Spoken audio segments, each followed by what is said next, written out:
Opa, agora ligou. Oh, não tinha... Bom E tem dia, um neutro. pastor. Tem um neutro. Bom dia, todo mundo me ouvindo, hein? Tá me ouvindo? Se tá me ouvindo, fala Aoba. ok. Quem... Quem estiver me ouvindo, fala assim, ok. Fernanda, ok, ok. Renata, ok. Bom dia, meus amigos, bom dia. Vamos lá, vamos trabalhar? Trabalhar, né, velho? Ligar o controle do data tá aqui? Eu queria desligar, mas... Hã? Hã? Tá mal do quê? Da preguiça? Aí, Caio, ok aí, né? Então vamos lá, vamos trabalhar. Pega a apostila. Pega a apostila.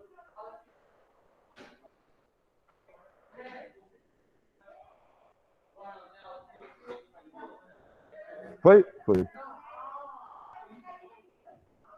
Vamos lá, pega a apostila aí. Valeu, meu camarada. Pega a apostila. Pega a apostila, pega a apostila. Senta aí, pega a apostila. Senta aí, pega a apostila. Senta, minha linda. Página, deixa eu ver aqui. Não. Página 147. Pois não. Aquele sujeito ali. Ah, por quê? Por quê? Mentira, velho. Bom, se já tá com o uniforme do Neymar, já não é boa gente, já não é boa gente. É aquele tipo de cara que gosta de balada, não gosta de ir no treino, né? Quando que o Neymar vai ser campeão mundial? Quando? Nunca! Nunca! O menino Ney. Menino Ney. O cara tem 35 anos. Ah, o menino Ney. 35 anos, irmão. Vou te falar, viu? 147. Ó, de novo, hein? 147. Assim. 47.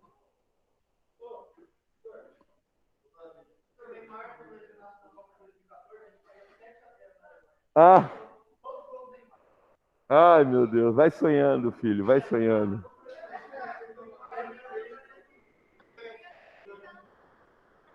Lógico que vai ter. Ele tá lá te esperando. Ele vai estar lá te esperando. Você sempre tem que lembrar que o amor nunca é perfeito. Sempre vai ter um defeito desgraçado lá.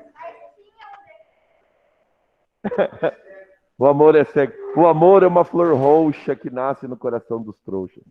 Eu acho que não pode ficar fechado. Acho que não pode. Uma tem que ficar aberta.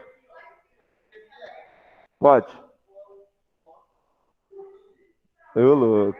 Não. Tem que estar reganhadão. Vai. Abre aí. Mais. Põe a cadeira aí, põe a cadeira agora. Hã? Põe, abre tudo. Põe a cadeira. Põe a cadeira. Vamos lá? É o seguinte, cara. Agora nós vamos partir. Primeiro eu quero dizer que a matéria de hoje eu não coloquei na prova aberta, tá? Então a prova aberta ela vai se resumir entre realismo e naturalismo. Fechou? Sempre lembrando que tem o primeiro capítulo da apostila que é realismo em Portugal. Então tem que ficar esperto. Isso, aqueles trechos que nós lemos a respeito do primo Basílio, entendeu? Hã? Hoje não. Opa, não, ontem eu tô pondo minha leitura em dia. Aí o que acontece, ó? Primeiro capítulo da apostila é realismo em Portugal. Aí depois o segundo capítulo da apostila, realismo no Brasil. Aí ficar esperto, sobretudo com aqueles contos que eu fiz a leitura deles aqui em sala de aula, tá? Então eu escolhi 2 contos para ler em sala de aula. Nós lemos Uns Braços, na ordem, né? Uns Braços e depois a Cartomante. Então ficar esperto. E depois a gente termina com o argumento no parnasianismo, ou desculpa, no naturalismo. Para o naturalismo também, nós analisamos alguns livros, né? Analisamos o Curtiço, Casa de Pensão, e analisamos também o Ateneu, que foi a última análise que nós fizemos no online. Fechou? Tá tudo gravadinho lá para você dar uma olhadinha. A prova vai se consistir nisso. Aí, no que diz respeito ao parnasianismo, eu não coloquei, tá? Mas daí eu vou colocar parnasianismo na nosso. Assim que abriu o bimestre, na nossa prova. Não, no nosso ciclo, simulado do primeiro ciclo, tá bom? Então você já fica esperto, que daí o parnasianismo vai constar do simulado do primeiro ciclo. Tudo bem? Vamos lá. Por que a gente tem que aprender parnasianismo? Primeiro, o parnasianismo, ele vai ser uma escola que, um pouco parecido com o realismo, mas bem diferente do naturalismo, ela vai ser uma escola estritamente da burguesia. Então, no realismo, o que aconteceu? Ele lançou olhos sobre a burguesia a fim de criticá-la, não é verdade? Então, assim fez essa de Queiroz e assim fez Machado de Assis. Machado de Assis viu aquele comportamento burguês e falou a respeito do quê? A respeito da traição. Não foi assim em A Cartomante? Então, são dois burgueses, confere? Um é o Vilela, advogado, outro é o Camilo, que é um servidor público, e aí o Vilela, que é o grande amigo, você vê que não tem lealdade. Entendeu? No amor não tem lealdade, irmão. E aí o grande amigo dele se casa inclusive com uma mulher mais velha. Isso mesmo, a Rita. E aí o que acontece? Aí o amigo, o tão famoso amigo, o amigo do peito vai lá e fica, né, com a mulher. Notem que também o Machado de Assis deixa transparecer que ela facilita a situação, né? Então, quando ele coloca aquele trecho que ela colocou-lhe o veneno na boca, né? Então quer dizer que ela procurou ele e ela o beijou. Só que ele poderia ter resistido, certo? Histórias de resistência no amor. Alguém sabe alguma? Tem uma famosa na Bíblia, né? Na Bíblia tem uma muito famosa. Não, não é o Daniel. Histórias de resistências do amor. Só minha vida, só. Sim, vamos lá. Porque, veja bem, você concorda comigo que o Camilo poderia ter resistido? Porque o Machado de Assis deixa bem claro, ela colocou-lhe o veneno na boca, quer dizer que ela foi lá e ela beijou, certo? Então ele poderia ter resistido, né? Não quero. Ai, meu Deus do céu. Não, mas tem histórias de resistência, não é porque o cara ia resistir que ele ia ser viado, né? Entendeu? Tem histórias de resistência, tem uma história de resistência na Bíblia. Qual que é a história? É a história do famoso José do Egito. Quem é que lembra da história dele? Todo mundo lembra da história dele? Como é que é? Isso, tinha sonhos. O que mais você lembra do José do Egito? Isso, foi largado pelos irmãos, não é? Eram 12 irmãos e ele supostamente era o preferido do pai. E aí os irmãos, isso, o pai deu uma túnica colorida. É uma coisa que a gente tem que ficar também esperto também. O pai, diferente dos outros irmãos, o pai ensina uma profissão diferente para o menino. O pai ensina o menino a escrever. Todos os outros irmãos eram pastores, ele não. Ele era um camarada instruído, ele escrevia, entendeu? Então ele sabia ler, sabia escrever, né? E aí os irmãos ficaram com inveja, né? Os irmãos ficaram com inveja, falaram de matar, um falou para matar, outro falou para não matar, tal. E aí o que eles fizeram? Esconderam ele num poço, né? E aí a primeira pessoa que passou o marcador de escravo, eles venderam o menino como escravo. Confere? Pois. Por quê? Por quê? Aqui, peraí, só aqui, ó.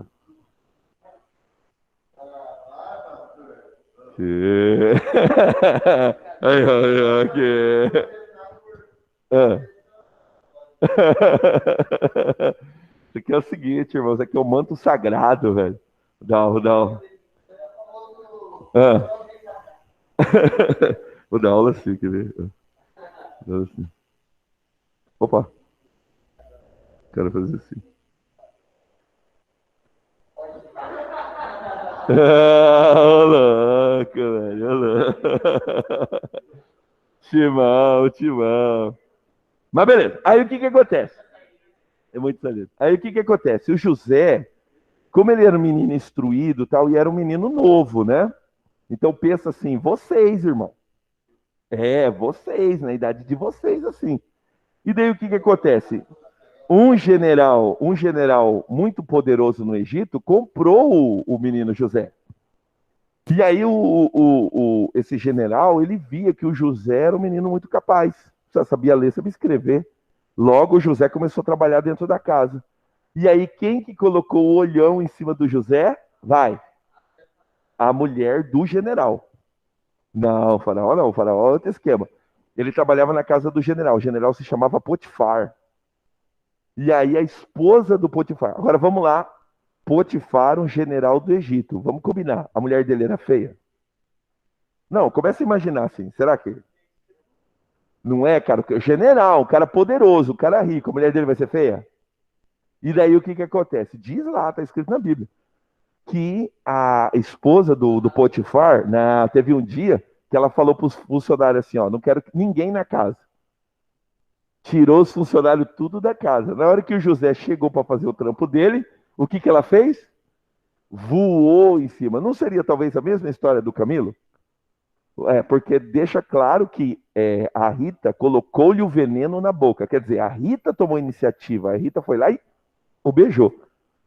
Na história do José, a mulher do Potifar estava aguardando ele na casa. Na hora que ele entrou na casa, ela pulou em cima dele. Ela pula em cima dele e ele resiste. Ele fala, ai, não quero. E aí ele deixa a túnica dele. Ela rasga a túnica dele e fica com a túnica dele na mão. E ele sai correndo. Uma grande pergunta: por que ele saiu correndo? Irmão, porque se ele fica um segundo ali, é ou não é? Se ele fica, ai, não sei, para. Ai, não, para, tá gostoso, mano. Não, tem tudo isso. Não, e outra. A gente também pode imaginar o seguinte, pelo respeito do cara também, né? Então, sim. Não, claro, claro. Então, tem histórias.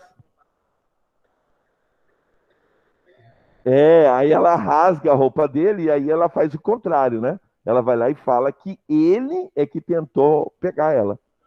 E aí o Potifar fica louco, né, cara? E joga ele na prisão, né? Injustamente, né?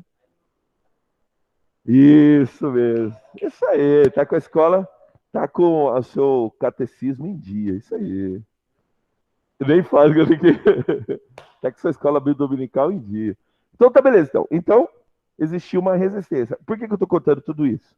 Porque o realismo, o que ele vai fazer? Ele vai fazer uma crítica, mas uma crítica em cima da burguesia, em cima dos caras que tinham grana. Confere? Tá. Já o naturalismo, não. O naturalismo tira os olhos do cara que tem grana e coloca os olhos em cima de quem? Do pobre, da desgracença, né? É da desgraceira. Ah, o que eu vou te falar? O tal do pobre, irmão.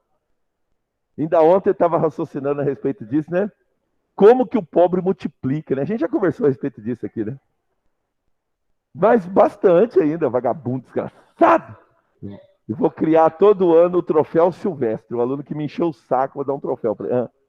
Ah, entendeu, velho? O pobre tem muito filho.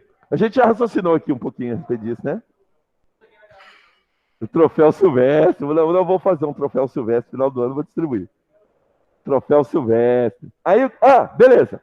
Agora nós vamos analisar uma outra escola. Essa escola agora, diferente do que aconteceu no realismo e no naturalismo, e a despeito delas acontecerem simultaneamente. Então, sempre lembra do quadro, tá? Em 1881, eu tenho a publicação do livro Memórias Póstumas.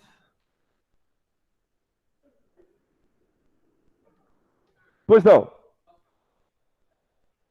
quem que é? Pode. De Machado de Assis. Então, sempre lembrando disso aqui, tá? Em 1881, em 1881, a gente tem a publicação do livro Mulato. O livro Mulato de Aloísio Azevedo. E também, em 1881, a gente tem a publicação do livro Poesias, tá?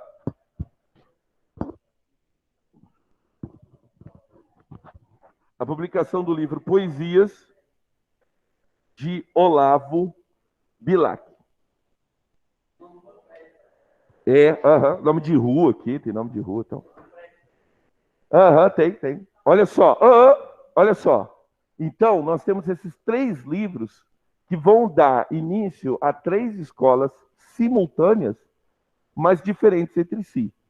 O Memórias Póstumas de Brás Cubas inaugura o realismo no Brasil. O Mulato inaugura o naturalismo no Brasil. E o livro Poesias vai inaugurar o quê? O parnasianismo. Então, diferente do que vai acontecer nos 2 últimos, o parnasianismo ele vai ser uma escola estritamente da burguesia. Então, o que acontece? A poesia romântica ela sai de cena e entra agora a poesia parnasiana. E a poesia parnasiana ela vai durar, mano, muito tempo, entendeu? Diferente do que vai acontecer com o realismo e o naturalismo, o parnasianismo a gente vai se livrar dele somente em 1922, com a Semana da Arte Moderna, pois não. De qual? Do parnasianismo? Ixi, vamos ver aqui, uma por uma, beleza? Agora, muito importante você notar, ele vai ser uma escola É um realismo poético, por quê? Porque o realismo é necessariamente uma luz em cima da burguesia, mas diferente do realismo, o realismo critica, o parnasianismo não. O parnasianismo, ele tira o pé da postura da crítica. Ele não vai criticar ninguém. Ele não tem aporte social. Aporte social ele não tem nenhum. Ele vai ser uma escola que vai prestigiar o quê? Uma oligarquia. Quando eu falo oligarquia, todo mundo sabe do que eu estou falando? Então é um governo de poucos, né? Democracia, governo do povo. Oligarquia, governo de poucos. Por que poucos? Porque eu tenho uma aristocracia que é oriunda ainda do café. O café começa a entrar em decadência, mas o café fez muitos ricos, fez muitos barões do café. Então, esses homens, né, herdeiros daquela época, ainda são homens muito ricos, né? E a gente tem todo um padrão de burguesia, que é o padrão de burguesia que vai proclamar, por exemplo, a República no Brasil. Eu acho que, não sei se a gente já raciocinou a respeito disso em algum momento, mas no Brasil ele tem essas manias doidas, né? Por exemplo, quando eu tive a Revolução Francesa, lá né, na França, né? Mudou o regime de monarquia para uma monarquia parlamentarista. Ou melhor, para um parlamentarismo, uma república, né? Quando mudou o regime lá, irmão, guilhotina, irmão. Era espada, velho, guilhotina, né? Cortou a cabeça dos monarcas e tal. Então, ninguém era de ninguém, né? Era porrada, tiro, sangue. Aqui no Brasil, nós mudamos de monarquia para república, não teve um tiro. Um belo dia, Floriano Peixoto entrou lá e falou assim, ó, o negócio é o seguinte, nós somos uma república agora. Os caras falaram, não, beleza, então nós somos uma república agora. Entendeu? Então, não é isso. É que, na verdade, o poder estava na mão de um pequeno número de pessoas. E essas pessoas manipulavam o poder a seu bel prazer. Enquanto a monarquia os favoreceu, eles eram favoráveis à monarquia. Falaram, não, esse negócio aí vai começar a nos prejudicar. E aí o Brasil virou uma república, cara. Em 1889, o Brasil se transforma, não é verdade? Bom, o que acontece? Ele se transforma por mão de quem? Por mão de um pequeno grupo. Isso mesmo, dos ricos, né? E, inclusive, essa república que ela vai de 1889 até 1930, a gente vai chamar de Primeira República, ou República Oligárquica, né? A gente vai chamar, mais tarde, a gente vai chamar de Velha República. Porque daí, em 1930, o que vai acontecer? Getúlio Vargas vai ascender ao poder e a gente vai ter um negócio que a gente vai chamar de Estado Novo. Então, Getúlio Vargas vai lá e reformula a nossa república e aí a gente tem agora o Estado Novo. Mas é muito importante você notar que é uma pequena burguesia no poder. E essa burguesia agora, ela vai ter uma escola que vai que vai privilegiá-la. É muito importante você notar. A gente vive lá na França um período chamado de... Você lembra o nome do período? O nome do período é Bela Época. O que é a Bela Época? A Bela Época é um momento, né, de prosperidade burguesa, né? Então nós temos ali uma sociedade extremamente burguesa e uma sociedade ali que esbanja o seu luxo, né? Para você lembrar bem do Bela Época, é importante você assistir filmes, por exemplo, como Titanic. O Titanic está ali no finalzinho da Bela Época. Você lembra aquele luxo do Titanic? O luxo das mulheres, esse era o esquema. E o Brasil, por sua vez, ele tinha muitas relações com vamos falar assim, a capital da Bela Época. Qual que era a capital da Bela Época? Paris. Paris. Inclusive, o Rio de Janeiro era chamado, né, de segunda Paris, cara, né? Entendeu? Então, por exemplo, se a gente recordar do livro Casa de Pensão, o menino que chega ali, né, do interior, ele fica fascinado. Por quê? Porque lá no restaurante os menus é todo em francês. Ó, a própria palavra menu, né, no Rio, menu é todo em francês. Aí o camarada vai lá, vai pedir o prato, vai lá, né? E aí o camarada fica, nossa, irmão, você sabe ler o menu em francês, irmão, né? Eu não sei falar francês, né? Quantas palavras em francês você sabe? Merci beaucoup. Vai lá, quantas palavras em francês você sabe? Hã? Não, carpe diem é latim. Hã? Bonjour, muito bem. Alguma coisa mais em francês? Eu sei falar, eu sei me apresentar. Qual que você sabe? Vai, fala aí, qual que você sabe? Oui. Ah, eu sei me apresentar. Je sais Cortez. Sei me apresentar, pelo menos sei me apresentar. Olá. Mon chéri, mon chéri. É que nem o Alto da Compadecida, né? Você assiste o Alto da Compadecida, o cara fala, chamei ela de I love you. Ah, é? O que quer dizer? É moreno em francês. É moreno em francês, I love you. É moreno em francês. Então a gente tem uma escola agora que ela vai privilegiar esse período da Bela Época. É uma escola extremamente voltada para a burguesia e para essa conduta da burguesia, essa conduta de luxo, você tá ligado? E esse luxo ele vai ser transferido, inclusive, para a palavra. A palavra no parnasianismo, a gente vai estabelecer uma característica dela. O parnasianismo ele vai procurar a palavra rara. O que é a palavra rara? É aquela palavra que o camarada vai procurar e que ninguém nunca ouviu. Entendeu? Então ele vai procurar aquela palavra assim. Bom, quer ver? Vou te dar um bom exemplo de parnasianismo. Um exemplo de parnasianismo você tem que guardar fundo no seu coração. Eu vou te dar o exemplo. Sabe qual que é o exemplo? O hino nacional. Quanto do hino nacional você consegue entender? Vamos lá. Ouviram do Ipiranga as margens plásticas de um povo heróico brado retumbante. O que está acontecendo nesse momento? Uma galera gritando lá de um rio. Uma galera gritando lá no Rio. A galera gritando lá no Rio é o grito de independência. Ouviram do Ipiranga as margens plásticas de um povo heróico brado retumbante. É supostamente o grito do Ipiranga, né? Que é o momento que o Brasil se torna livre da independência ou morte, livre da coroa portuguesa. Muito bem, excelente. Tá? Agora vamos lá? O sol da liberdade em raios fúlgidos, brilhou no céu da pátria nesse instante. Vamos lá? O que é fúlgidos? Fortes? Na verdade, fúlgido é um brilho que cega. É um brilho tão forte que cega. Então são raios que brilham demais, são raios que brilham e cegam, né? Vamos lá. Olábaro que ostentas estrelado. Olábaro.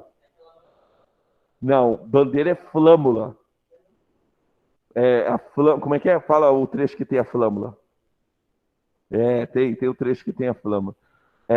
O lábaro que ostenta. O lábaro. Lábaro é justamente o cenário, né? O lábaro que ostentas estrelado. E digo verde louro desta flâmula. O que é verde louro? Louro era aquilo que se dava, né? Pro atleta na Grécia, quando ele era vitorioso. Ele ganhava uma flor de louro. Aham. Aquela coroazinha, uma flor de louro. Então, diga o verde louro. O verde louro é um verde vitorioso. Fechou? Cara do céu, é muita coisa para entender, é ou não é? Se você prestar atenção, vamos lá, vamos uma breve história do hino nacional. O hino nacional, ele nasce primeiro, eu acho que como toda música, né? Ele nasce primeiro somente a melodia. O hino nacional não tinha letra, né? Quando dá 1890, foi feito um concurso nacional para a escolha de um novo hino. Inclusive, quem participou foi o próprio Olavo Bilac, com aquele hino que a gente depois... Ele escreveu o hino para ser um novo hino nacional, mas depois a gente vai chamar esse hino de outra coisa. Nós vamos chamar esse hino de hino à bandeira. Todo mundo lembra do hino à bandeira? Salve o lindo pendão da esperança, salve o símbolo augusto da pátria, sua nobre presença, a lembrança da pátria nos traz. Fechou? Recebe o afeto que se encerra em nosso peito varonil. E agora esqueci o resto. Do símbolo da terra, da amada terra do... Fechou, entendeu?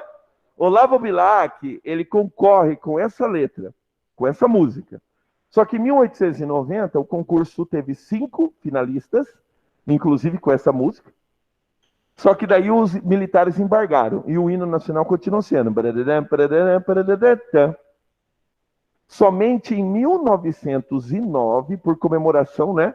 Porque em 1908 comemorou-se 100 anos da vinda da família real para o Brasil. Em 1909, foi feito um concurso para escolher agora a letra do hino nacional. E aí, o Joaquim Osório Duque Estrada foi o vencedor. Aí, o Joaquim Osório Duque Estrada foi vencedor com a letra do Ouvir do Ipiranga as margens plásticas de um povo heróico brado retumbante. Você tá ligado que o introito, a introdução, ela tinha letra também, né? Eu não lembro da letra do introito, da introdução. Essa introdução que a gente faz. Tudo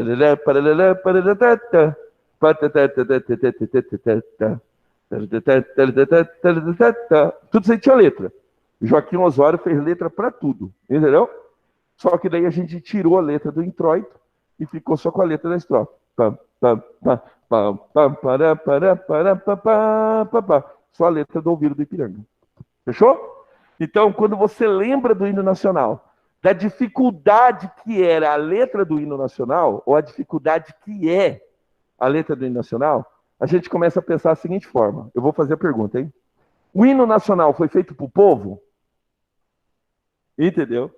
O hino nacional foi feito por uma minoria. Por quê? Porque até hoje a gente não entende a letra do nosso hino. Diferente das letras dos hinos de outros países. Por exemplo, da França. Da França é a Marseillaise, né? O que acontece? Era o hino que os soldados de Marseille cantavam quando eles estavam indo para Paris para promover a Revolução. Então é um hino sim que de la pátria. Então esse é o hino francês. E outra, é um hino que o povo se identifica, entende? Vai. Você acha? É mesmo? A letra dele, né? Tá, vou ver direito certinho. Aí o que acontece?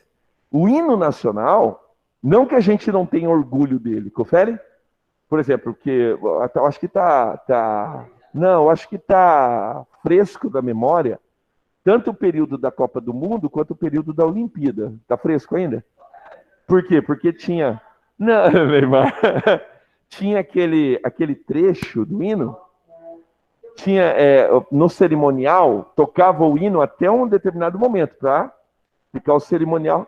O Maracanã lotado, terminava o hino, né? Era lindo demais, velho, né? Então a gente também completava o hino em casa. Isso, aí tocava só uma parte, né, cara? Todo hino, nosso hino tocava tudo?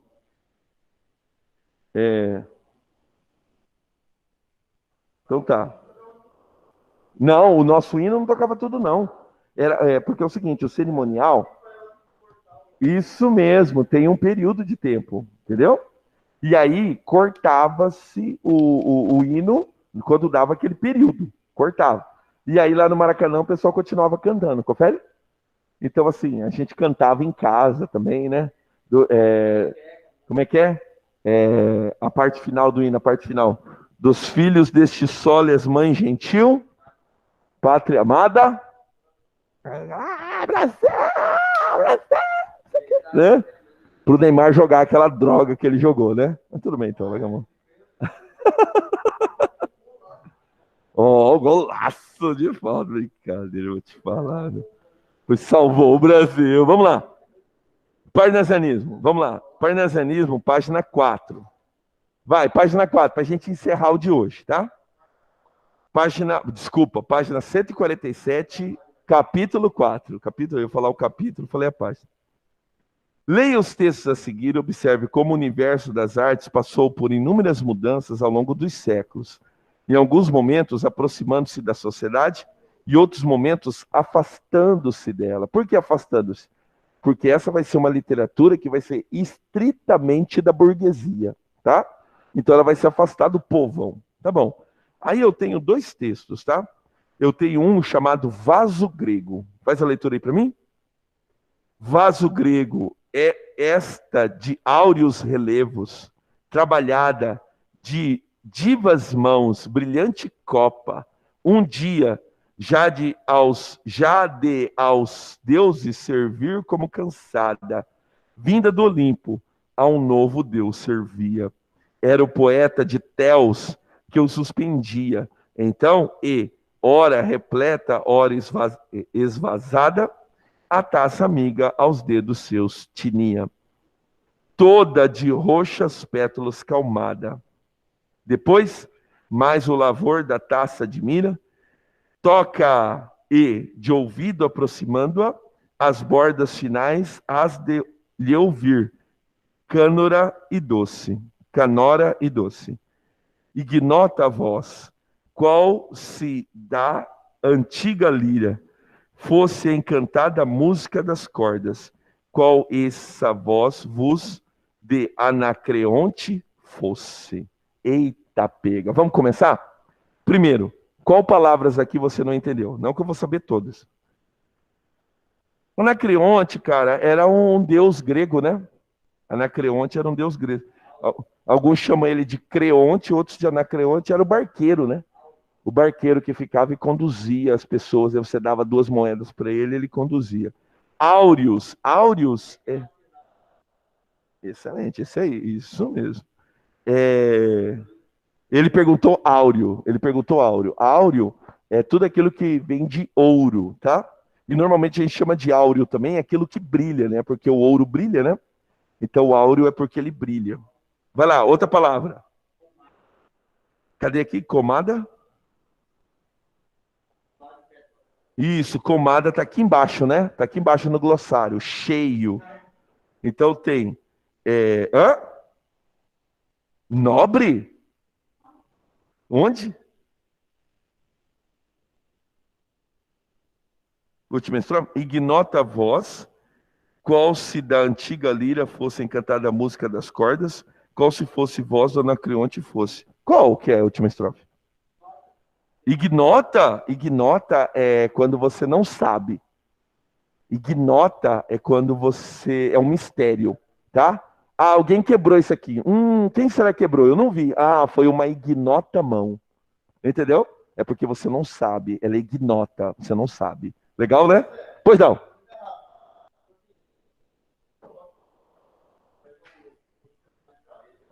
Não, velho, esse aqui não, é só porque eu sou um cara mais velho, né? Experiência. Isso não quer dizer que eu também saiba tudo. Tem coisa que eu não sei, né, velho? Claro, né? É, claro, tem coisa que eu não sei. Mas isso aqui é experiência, né? Depois de 20 anos dando aula, né, velho? Não, são 20 anos, né, velho? Tem que servir para alguma coisa, né? Como é que é? A caminhada como pastor, de púlpito em púlpito, né? Pregando, ajuda bastante. Vai lá, outras palavras, outras palavras. Não, não, não, deixa quieto, deixa quieto. Não, deixa quieto. Ó, os caras. Neymar, Neymar, Neymar. Menino Ney, 35 anos. Menino Ney, 35, 35. Ah, é adulto? Olha só. Aqui embaixo tem um glossário. Copa é taça, Theos, Anacreonte, poeta grego que celebra a diversão e os prazeres. Tá? Calmada, cheio. Canora, cantante. Olha só. Vai, outra palavra, vai. Vaso grego, esta de áureos relevos, áureos, quer dizer, relevos de ouro, né? Relevos que brilham, tá? De divas mãos, tudo bem, divas mãos? O que seria divas mãos? Não, mãos divinas. Divas são as filhas dos deuses, né? Então, divas mãos divinas, tá? Brilhante copa, copa é taça, né? Um dia, já de aos deuses servir como cansada, vinda do Olimpo, em novo Deus servia. Então agora ela serve outro Deus, por quê? Porque ela serve o homem, né? Pois não? Tinia, barulho, tinia, barulho. Era o poeta de Theos, que é o mesmo que a Creonte, né? Que a suspendia, então, e ora repleta, ora esvazada. Quer dizer, ora ela estava cheia de alguma coisa, ora ela estava vazia, porque ela estava servindo, né? A taça amiga aos dedos seus tinia. Tinia porque barulho, né? Fazia barulho. Pim, pim, pim. Todas de roxas pétalas calmada. Calmada ele falou aqui, cheio, né? Cheio de pétalas. Depois, mais o lavor da taça admira. O que é lavor? Lavor. Lavor é uma variação da palavra labor. Labor é a palavra que vai dar origem à palavra trabalho. Então, lavoura. Então, lavoura é uma etimologia dela, vem da palavra trabalho. Lavorar, trabalhar. Então, o campo, né, a vida no campo é uma vida de trabalho. É lavoura. Lavoura vem de lavor, labor, trabalho. Né? Eu acho que tem muito a ver com aquela fala do Deus Todo-Poderoso quando expulsou Adão, né? Ele expulsou Adão e falou assim: do suor do teu rosto vai ganhar um pão. Então, a vida no campo é um sinônimo, né? Eu não sei vocês, mas eu tenho um orgulho desgraçado do homem do campo brasileiro. Acho que talvez porque também o pai da Florzinha trabalhou muito, né? Assim, o pai da Florzinha teve terra, né? Esse vagabundo desgraçado aí. Então, não, mas é. Então, assim, pau a pau, vocês não sabem quem é o desgraçado, o mais desgraçado da face da terra. Então, o que acontece? O suor do campo, né? A Flor contava quando ela era criança, né? Acordava de manhã cedinho, o sol nem tinha saído, 3 horas da manhã, a ajudar a colher algodão, ajudar a colher café, né? Então a vida no campo é uma vida. Eu vou perguntar, alguém já viu assim um trieirinho assim de plantação de mandioca assim para carpir, para limpar? Já viu já, velho? Cara, é um trampo, né, velho? Cara, é um trampo, irmão. Aí tá lá, você acorda cedinho de manhã, tá lá o trieirinho de mandioca assim, ó. E você ali, ó, limpando o trieirinho de mandioca assim, velho do céu. É um bom exercício para quem quer parar de estudar, né? Você pega os livros, coloca lá no final do trieirinho e fala assim: depois que você terminar o trieirinho, você pode ir lá estudar. Falei, ô Jesus, terminando os trieirinhos assim. É complicado, né, cara? Vida no campo é um negócio complicado. Vai, de novo aqui. De lavor, né? Eu parei no lavor aqui. Depois, mas o lavor da taça de mina toca a de ouvido, aproximando-a, as bordas finas, as de lhe ouvir. Canora e doce. Canora é cantante, né? Então ele vai ouvir a taça cantante. Ignota voz quer dizer, você não sabe que voz que é, de quem que é. Qual se de antiga lira fosse encantada a música das cordas, qual se essa voz de Acreonte fosse, né? Acreonte aí, ele falou aqui, ele fala que é o poeta. Hino da França, né? O hino da França. Todo mundo colocou o nome? Coloca o nome aí, a aula já tá chegando no fim já. 1 minuto, tradução do hino da França, deixa eu colocar aqui.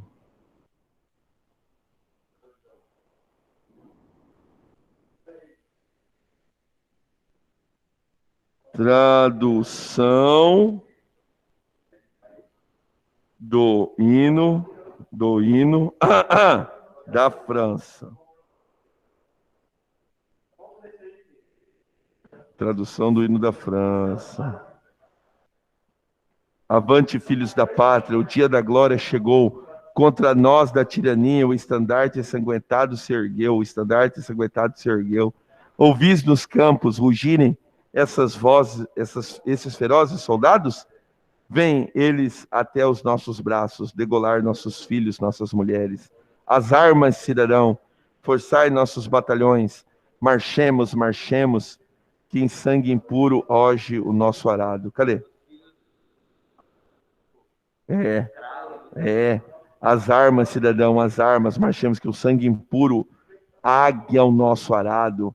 Amor sagrado pela pátria conduz, sustém-nos os braços vingativos, liberdade, liberdade querida, combate com os teus defensores, combate com os teus defensores, sob as nossas bandeiras, que a vitória chegue logo às tuas vozes viris, que teus inimigos agonizantes vejam teu triunfo da nossa pátria. Pode. As armas, cidadão, formai vossos batalhões, marchemos, marchemos, que um sangue puro águe o nosso arado. Eu acho que sim. Tremei, tiranos, e vós, pérfidos. Cadê o racismo aqui? Cadê? Sangue impuro age o nosso arado. Verdade, verdade. Mas aí no caso aqui ele está exaltando, né, velho? Uhum. É.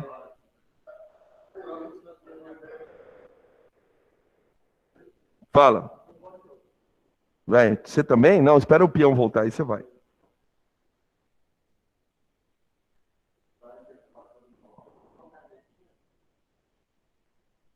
Beleza, então? Sino bateu, Gessé tá saindo fora. Tchau, pastor. Falou, meus amigos, um abraço.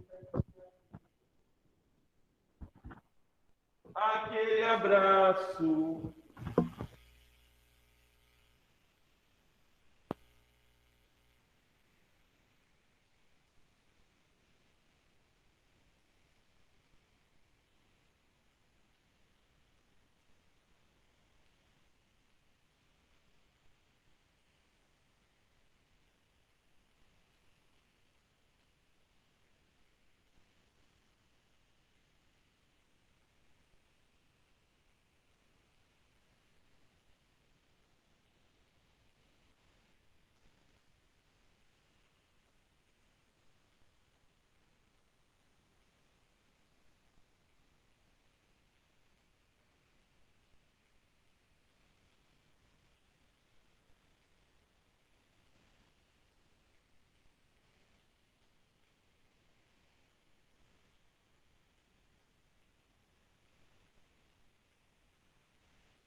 Estão me ouvindo? Alô? Oi, legal. Ó, eu comecei no finalzinho da nossa aula a falar de conclusão. Essa parte da dissertação eu costumo chamar de microtexto, tá? Que nada mais é do que um pedaço do macrotexto que é a dissertação inteira, né? Então, aqui é só um parágrafo, é só um pedacinho. Aqui eu estou colocando as partes desse parágrafo, e aí logo mais eu vou falar um pouquinho de cada parte dessa. Mas primeiro eu vou terminar de fazer as anotações. Pode falar. O seu chat aí tá desatualizado. Tem que descer. Ah, tá. Virgem Maria.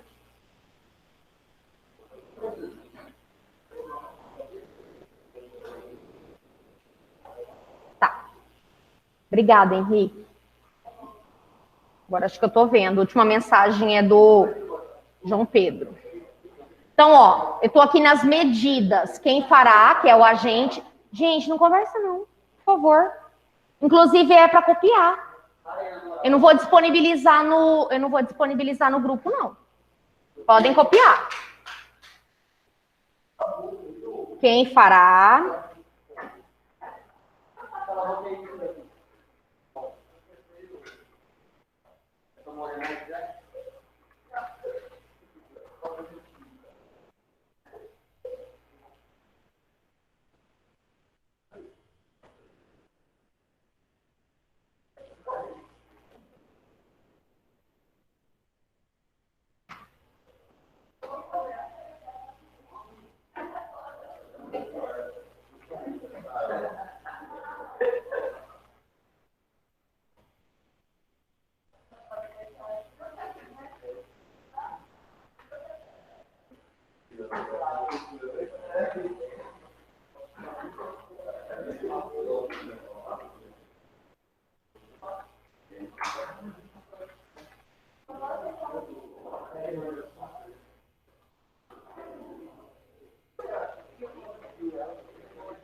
Pronto, copiaram? Que daí eu vou fazer interferências aqui na explicação.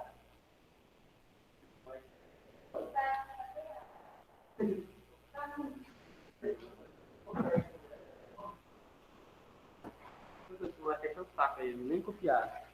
Tô vendo. Vou passar por aqui, puxar a orelha deles.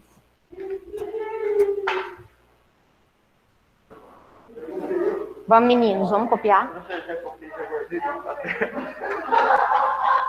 Pega ele deve estar por aí.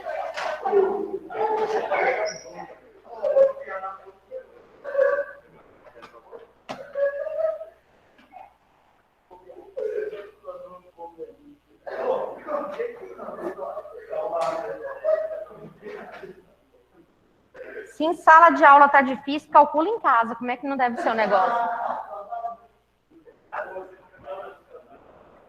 Os caras nem tá em casa, eu tô em Nárnia. Em Nárnia.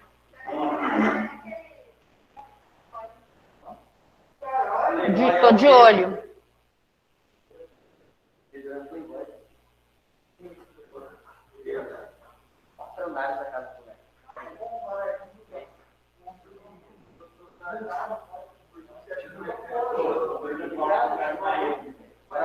Ele comprou lá por 20 e pegou uma lá.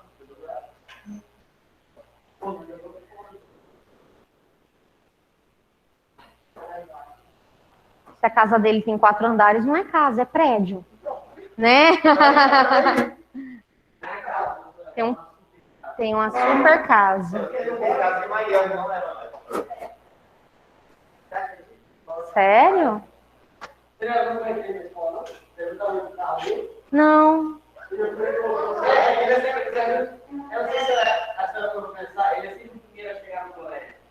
Ele chega aqui, é pra ninguém botar muito carro, ele tem uma de boa, para no parqueiro. Tem dia que ele tipo, a febre, né? Porque tipo, a cidade é muito segurada, aí a Ferrari dele, pô, não aguenta, né? A escola dele, ele comprou todos os anos. É que teve dele, professor, na antiga escola dele, professor, ele comprou passagem pra Bahia, pra todos os amigos dele. Caralho. Aí tá fazendo.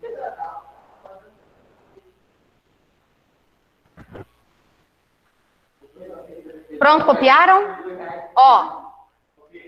Gente, a primeira coisa que vocês têm que fazer na conclusão é escolher um conector conclusivo, tá? Eu vou fazer daqui a pouco um parágrafo conclusivo e aí eu vou mostrar como cada parte dessa funciona.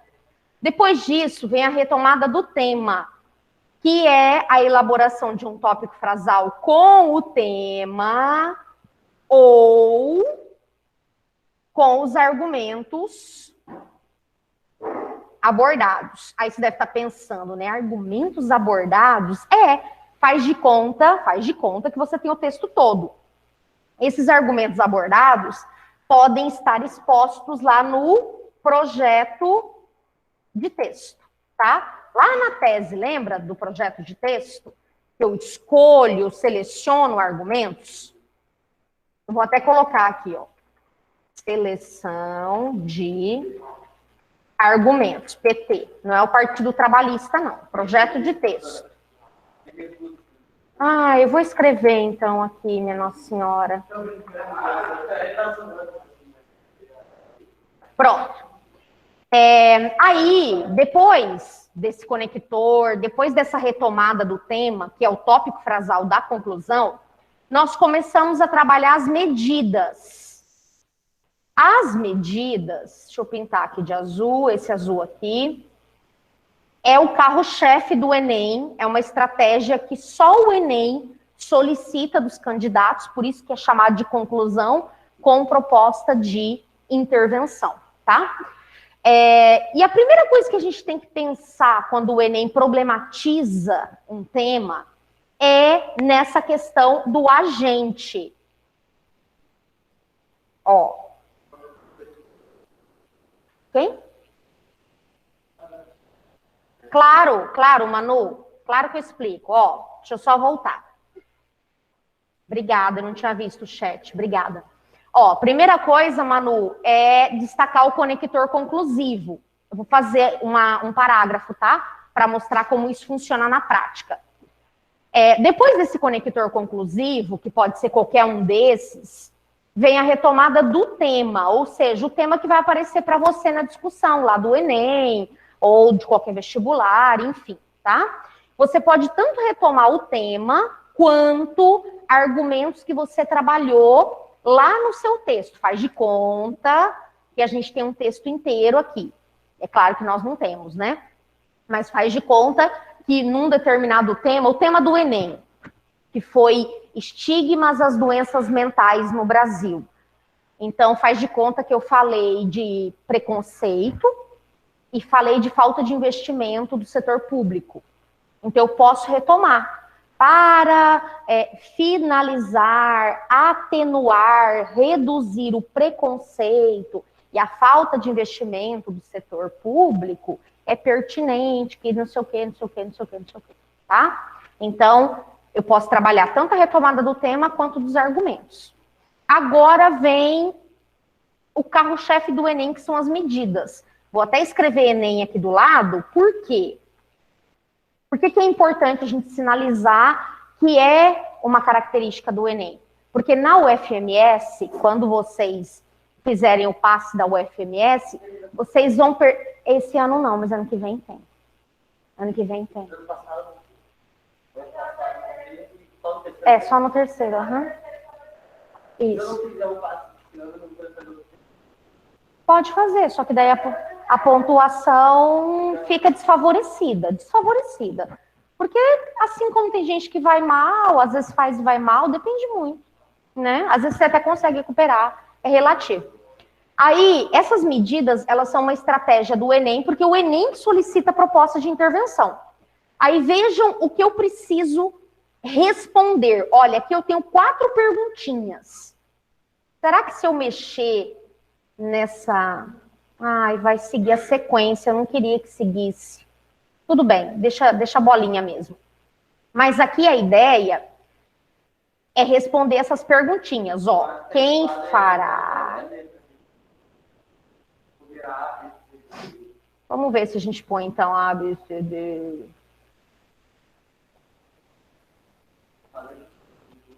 Legal. Aqui, ó.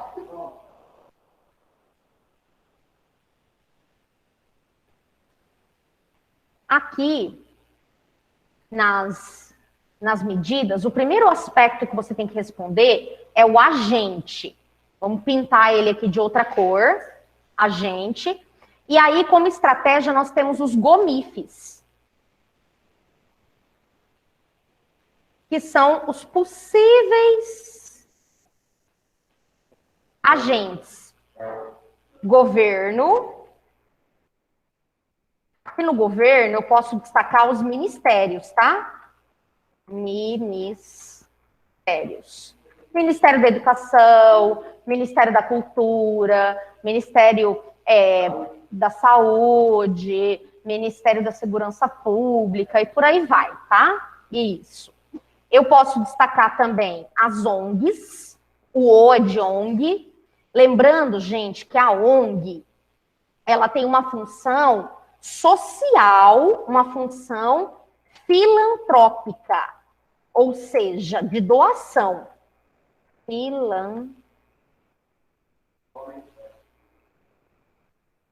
Tá? Aí eu tenho a mídia, o M é de mídia. Aqui na mídia, você pode colocar tanto a TV, o canal aberto, que é de maior acesso da população, como o rádio, tá? E aí, se você, de repente, resolver citar as redes sociais, que é a internet, você precisa destacar redes sociais. Por quê? Porque não é toda a sociedade que tem acesso às mídias digitais, às redes sociais. Então, existe uma grande importância em deixar bem claro para o corretor qual é o veículo midiático que você vai usar, tá? Lembrando que hoje o Brasil, é claro, ele vai ter, sem dúvida, um maior acesso àqueles comunicados que são externados no rádio e são externados na televisão, nos canais gratuitos, nos canais abertos, tá? Aqui eu tenho o indivíduo. Qual que é a função do indivíduo? Principalmente, o indivíduo atua muito por meio do voto, tá? Da participação cidadã. Aí eu tenho a família. O nome já diz, né? Vai trabalhar esse acolhimento, essa orientação. Aí eu tenho a escola ou educação. Você que manda aqui. Vai ter também essa função, lembrando que a escola ela tem uma função formadora intelectual. É claro que hoje em dia a escola ela também atua na formação integral do indivíduo, que é na formação da cidadania, da conduta e tudo mais. Mas, assim, a função realmente de orientar caráter, o perfil do indivíduo é da família, não é da escola, tá? A escola tem um compromisso intelectual, tá? E aí, por fim, esse S, que não é de saúde, é de sociedade. Aqui a sociedade, ela também pode atuar, principalmente no que se refere ao coletivo. Por exemplo, a gente estava falando agora há pouco disso, de manifestações. Quando eu penso em manifestações, não precisam ser só manifestações e protestos presenciais, reais. Pode ser, por exemplo, com o uso de hashtags, que tem sido muito usado nas intervenções do Enem, tá? Então, aqui eu tenho alguns agentes que podem aí fazer diferença na atuação de mudanças. Lembrando que essas medidas que o Enem pede são medidas que serão executadas e que podem ser executadas a curto e a longo prazo. E que não precisa ser uma coisa assim que realmente vai funcionar. O que ela precisa é ser uma coisa lógica, que pode funcionar a nível de Brasil. Mas políticas públicas, leis, isso não cabe a vocês colocarem. Mas precisa ser algo acessível, algo execuível, executável a nível de Brasil, tá?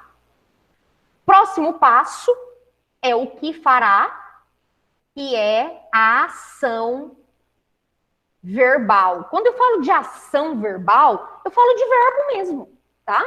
Como, por exemplo, atuar, mobilizar, fiscalizar, orientar,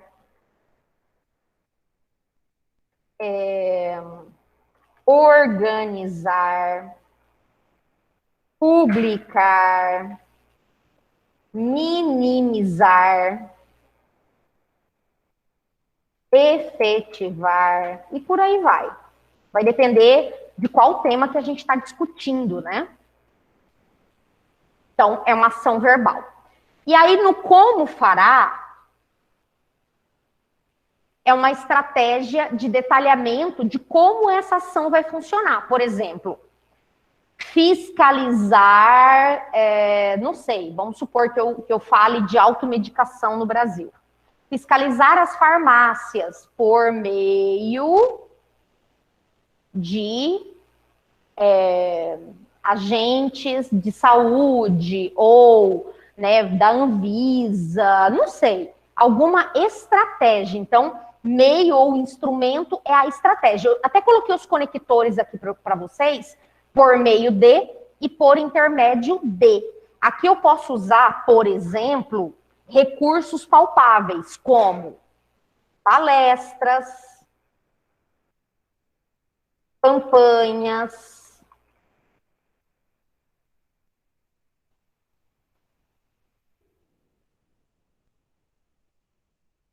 eu posso usar cartilhas, eu posso usar curta-metragem,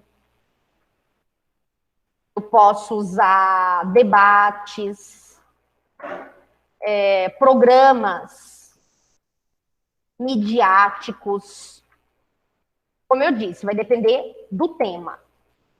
Tá? Tudo isso aqui pode ser um meio, pode ser uma estratégia para mudar alguma situação que eu esteja discutindo. E aí, para que fará, é o viés da finalidade. É claro que a finalidade é solucionar um problema que foi solicitado no meu tema. O vestibular solicitou um tema. Então, a finalidade é reduzir o impacto desse tema na sociedade, tá? Aqui eu posso usar, por exemplo, conectores como a fim de, por um ponto e vírgula aqui, com o objetivo de, com o intuito de,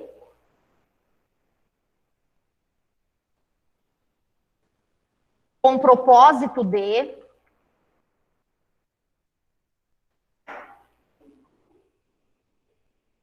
Beleza? Aí uma coisa interessante, eu quero margem aqui. Cadê as margens?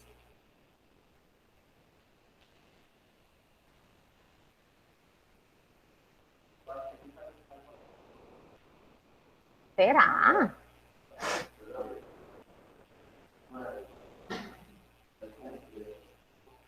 É régua que chama, né? Inserir régua.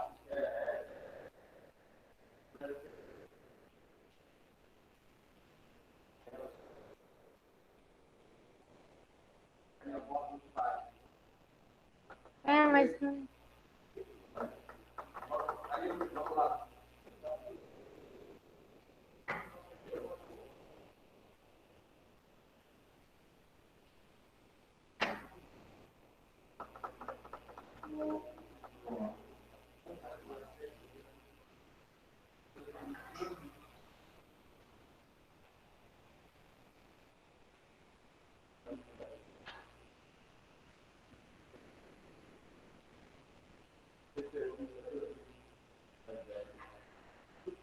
Não resolveu muito não, né?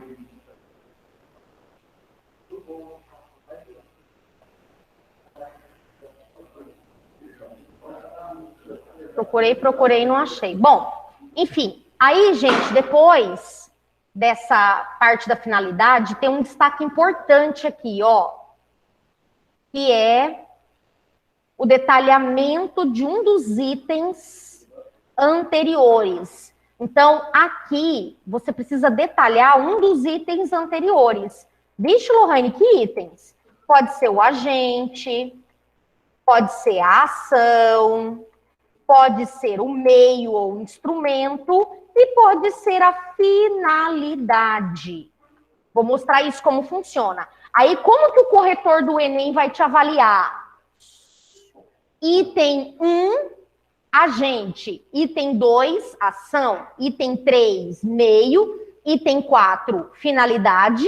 E item 5, o detalhamento de um dos itens anteriores. Então, o corretor, ele encara como 5 itens que você precisa apresentar lá na sua redação. Isso eu estou falando do tópico 3, medidas, sem levar em conta conector, nem retomada do tema, e o finalzinho aqui, ó, retomada da tese. Eu até destaquei, geralmente, repertório. Sei lá, a tese é o primeiro parágrafo, faz de conta que você colocou uma citação nela. Você pode retomá-la. Faz de conta que você colocou um filme. Pode retomá-lo. Faz de conta que você fez um resgate histórico. Pode retomá-lo, tá? Não é obrigatório, mas fica bem mais elegante o seu texto, tá? Vamos fazer um modelinho aqui para vocês terem uma ideia de como seria. Modelo de proposta de intervenção. Vocês querem escolher um tema ou eu posso fazer aleatório? Quem está em casa quer sugerir algum tema? Ai.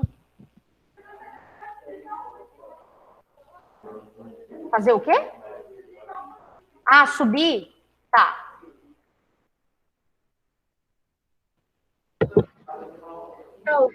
De sugestão de tema, o que você acha de, tipo, punitivismo e... Eu não ouvi nada. Não entendi. O que você acha de punitivismo e... para sugestão de tema? Punitivismo e... tipo, eficiência dos ações. Ai, se eu disser que eu não entendi, você me perdoa? Faz assim, escreve no chat. Eu não entendi, de verdade. Entendi uma palavra e não entendi 3.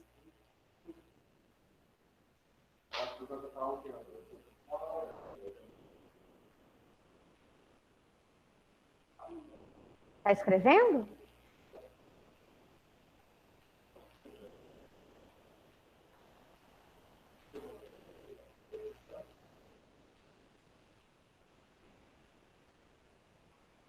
Punitivismo, eficiência de prisões, é que esses temas eles não aparecem como proposta de intervenção, entendeu?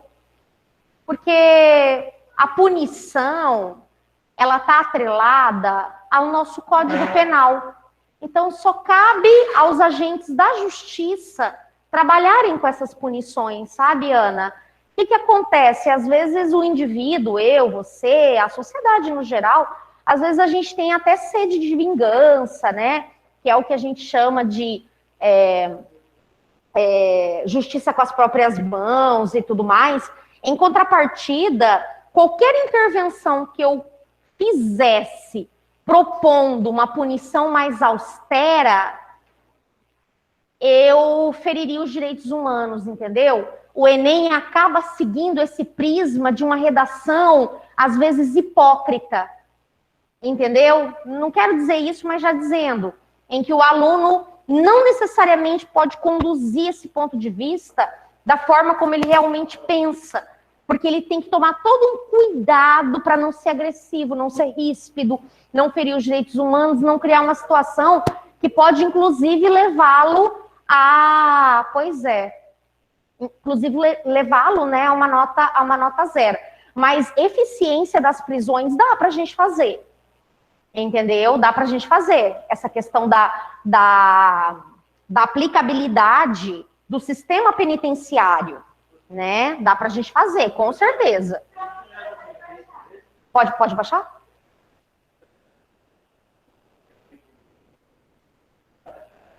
Não sei. Ano passado, fizemos?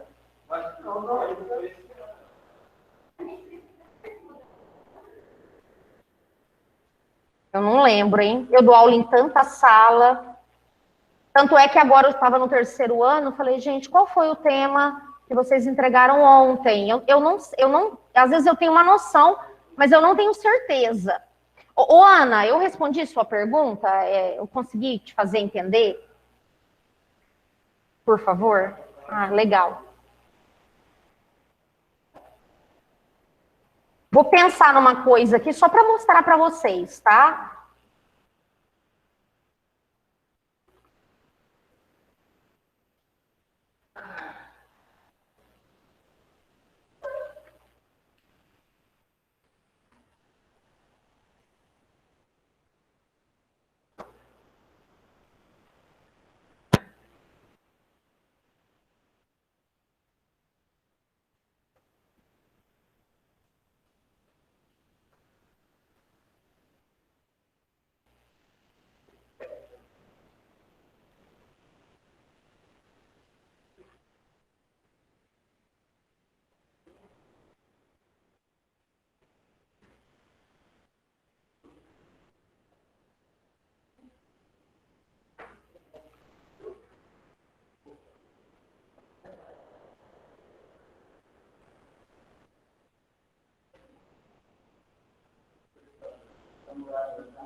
Eita.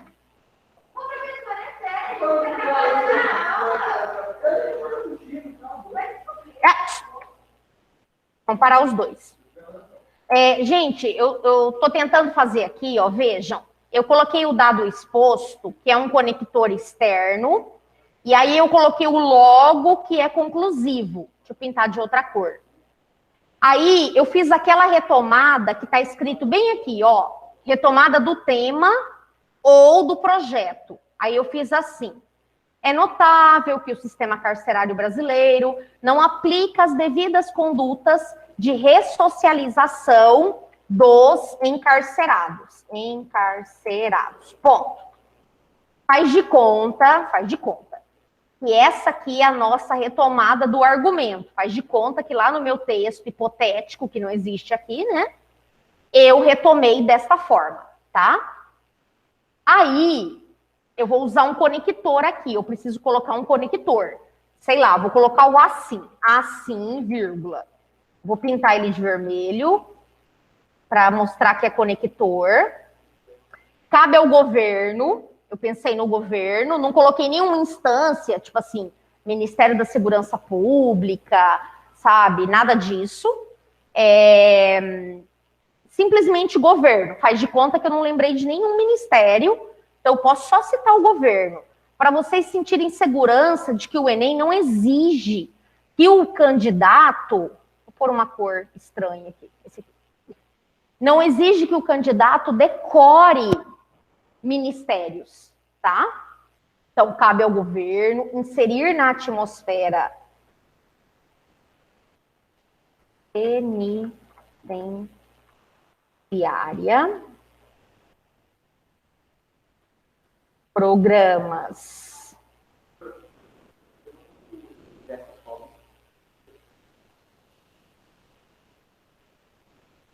certeza?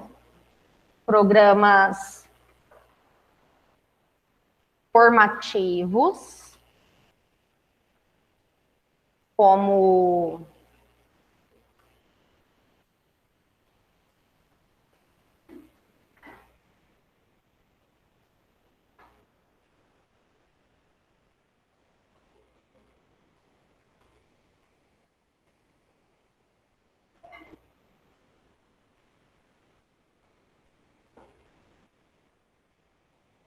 aí, só para eu ir pintando aqui as cores para vocês irem entendendo. Então, aqui eu coloquei o governo, que seria o aspecto A aqui, o agente. Aí, o que fará? É o verbo inserir. Deixa eu pintar ele de outra cor. Vou sublinhar a ação. Vou pintar aqui, inserir. Aqui o meu meio é essa parte, ó. Inserir na atmosfera penitenciária, quer dizer, naquele setor, né? Programas formativos, como aulas de marcenaria, pintura, música, língua estrangeira. Aí você deve dizer, Lohane, isso já não existe? Em algumas penitenciárias só, infelizmente, tá?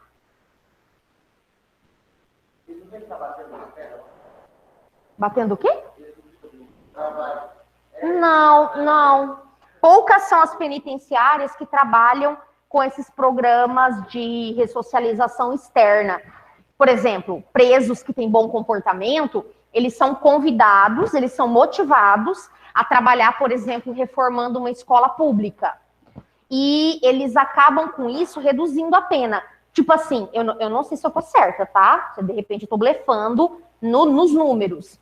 Mas a última vez que eu li era assim, a cada 3 dias trabalhados, inteiros trabalhados, numa jornada de trabalho externa, eles teriam a redução de 1 dia da pena total, entendeu? Então, para presos que têm um bom comportamento e tudo mais, isso acaba sendo uma bonificação interessante, né?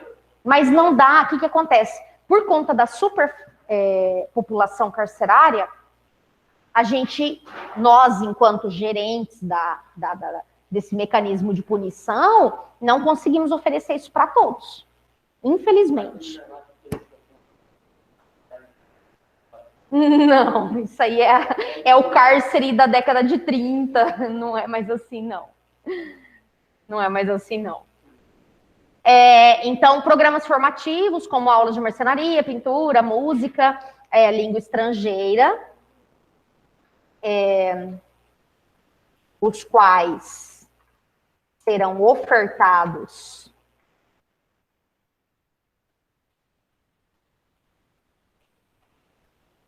no próprio presídio por profissionais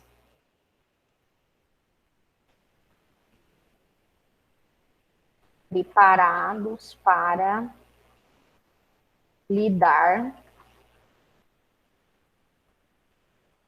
com esse cenário austero. Aí, isso aqui foi só um detalhamento, tá? Já quis fazer o detalhamento, porque isso aqui é a minha medida. Eu vou investir em programas, aulas disso, daquilo outro. Então, essas aulas, elas serão ofertadas, né? No próprio presídio e por profissionais preparados para lidar com esse cenário cruel que é o da penitenciária. Aí eu partiria para a finalidade. Vou pintar de outra cor aqui, porque já é outra coisa.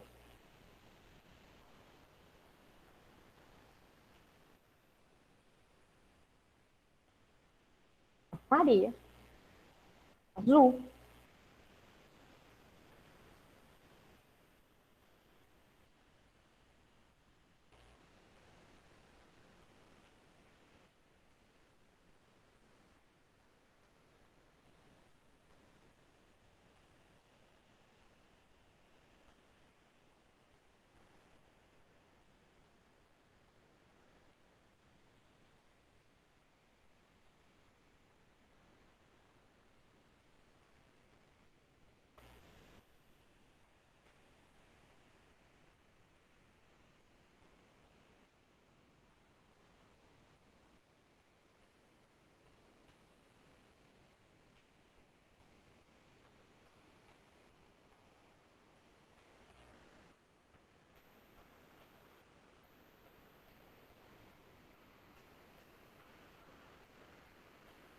Aí, ó, a fim de oportunizar uma formação integral, acho que eu já usei essa palavra, né, formativos aqui, ó, aos detentos, para que tenham, no final da pena, uma possibilidade de inserção social, tá?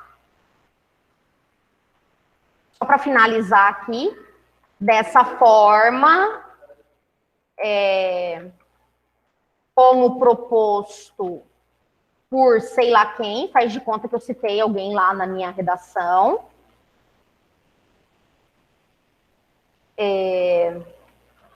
O caos será atenuado. Faz de conta. Reduzido, reduzido. Nossa, que amarelo, tão amarelo. Qual cor que eu não usei ainda? Pior que eu já usei, rosa. Tá aqui no inserir. Então, gente, é só para fechar, ó. Depois eu vou fazer outra na próxima aula, tá? Conector, retomada do tema, que está em azul claro. Aí o agente, que é o governo. Inserir, que é a ação. Proposta, que é o que está aqui em verdinho. E objetivo, que é o que está em azul. E o fecho, faz de conta aqui que lá na minha tese eu tinha citado alguém. Aí eu coloco o fecho, que é o xizinho que eu fiz ali. Tudo bem? Bom restinho de semana para vocês. Cuidem-se, fiquem com Deus. Beijão. Tchau, professor. Tchau, vou deixar salvo aqui. Tchau, tchau. Obrigada.